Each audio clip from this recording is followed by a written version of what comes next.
Bonjour.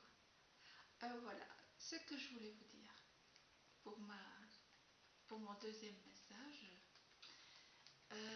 C'est que j'ai déjà eu plusieurs expériences de toutes sortes. Je suis une médium assez complète, c'est-à-dire que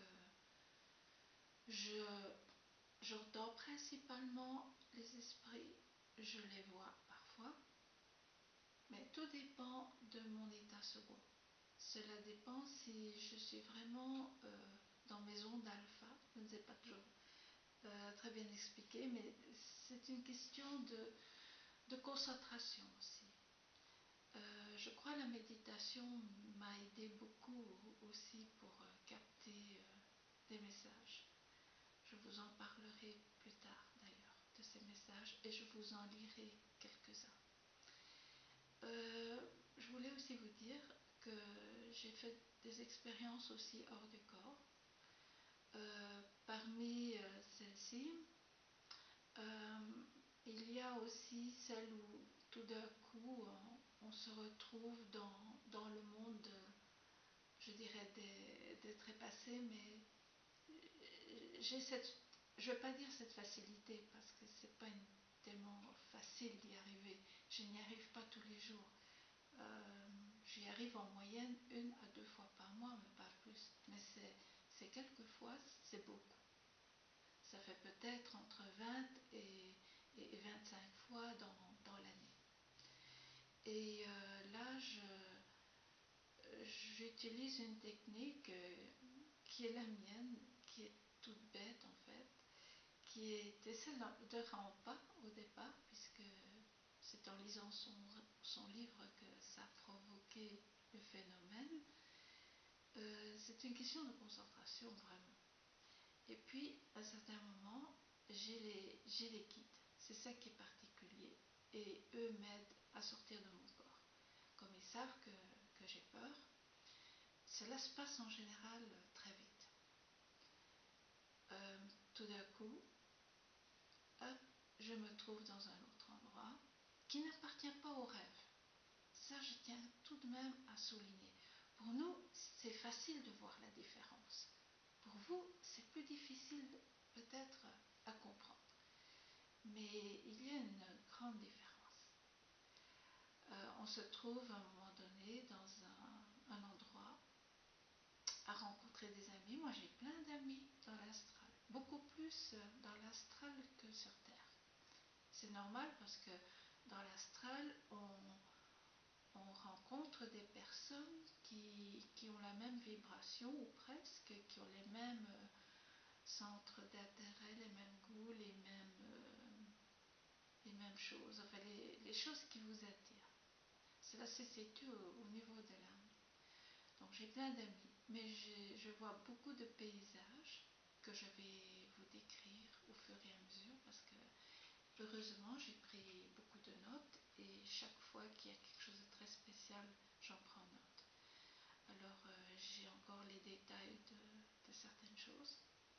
Ce que je peux vous dire pour aujourd'hui, c'est que on se trouve dans des sphères qui sont vraiment merveilleuses et que des gens vivent parfois lorsqu'ils sont en état de dédoublement ou de NDE ou d'OBE aussi, Out of the Body Experience. Et voilà, donc c'est important à souligner qu'on arrive dans un autre monde. Mais j'aime le dire, c'est que ce monde-là est très tangible en réalité. Et c'est assez surprenant. On croit que les fantômes, on passe au travers, mais non. Oui, ici sur Terre, mais de l'autre côté, ça ne se passe pas du tout ainsi. Et forcément, je me trouve toujours dans un contexte où je suis malgré tout aidée.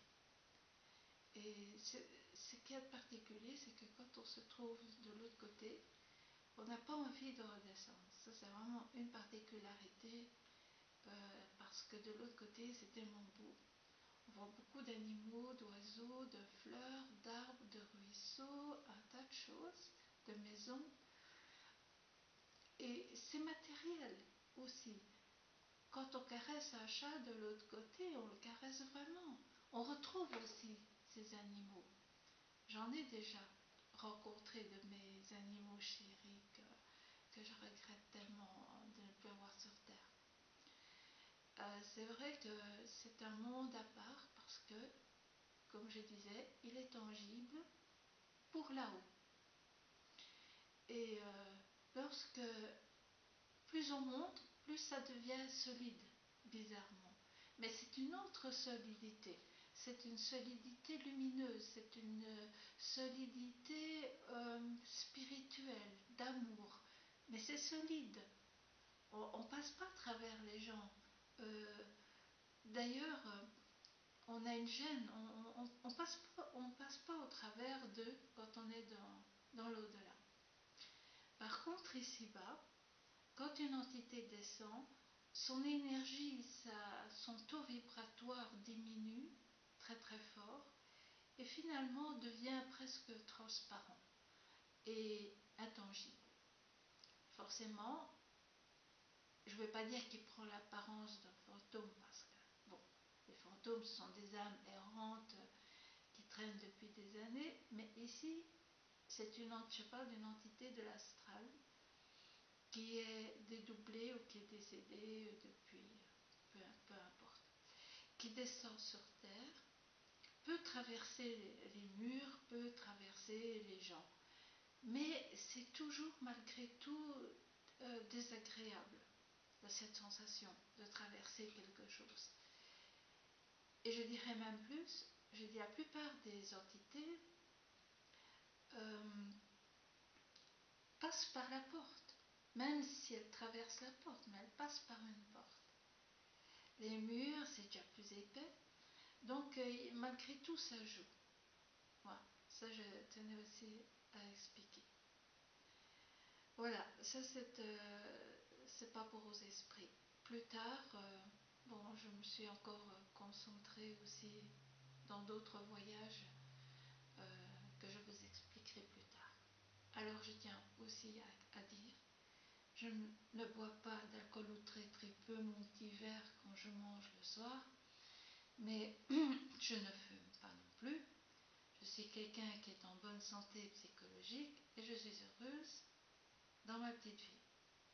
Donc, tout ceci m'arrive parce que ça m'est arrivé il y a très très longtemps et que maintenant, ben, je tiens à vous raconter un petit peu de mes expériences. J'en ai eu beaucoup, beaucoup, beaucoup. Je ne sais pas trop par où commencer.